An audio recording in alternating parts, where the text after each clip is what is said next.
નમસ્કાર મિત્રો, આજની પ્રશ્નોત્તરીનો વિષય છે પાકું અનાનસ. જાણો અનાનસના સેવનની રીત, અનાનસના ગુણધર્મો તેમજ અનાનસના ઔષધિ મહત્વ ક્યાં ક્યાં છે.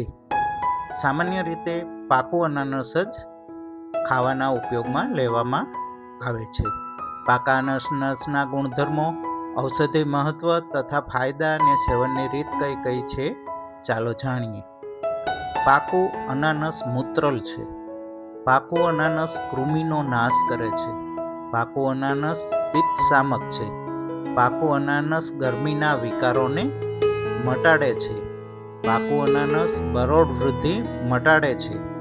પાકું અનાનસ પેટના રોગોને પણ મટાડે છે. પાકું અનાનસ કમળો હોય તો તેને પણ મટાડે છે. તેમજ પાકું અનાનસ પાંડુ રોગને પણ મટાડે છે. તો હવે જાણીએ પાકા અનાનસના સેવનની રીત કઈ છે. પાકા અનાનસના રસમાં બમણી સાકર, ખાંડ નહીં લેવાની પરંતુ સાકર લેવાની.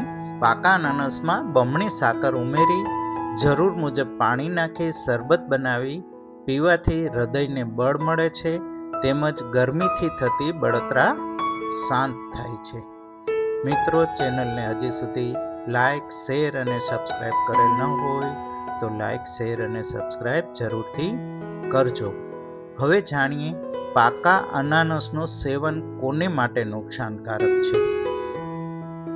પાકું અનાનસ સગર્ભા સ્ત્રીઓએ ન લેવું, તેમને માટે નુકસાનકારક છે.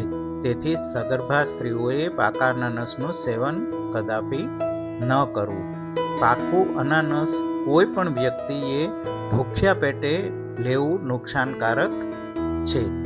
તેથી ભૂખ્યા પેટે અનાનસનું સેવન ન કરવું જોઈએ.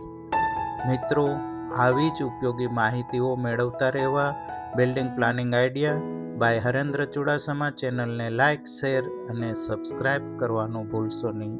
આભાર.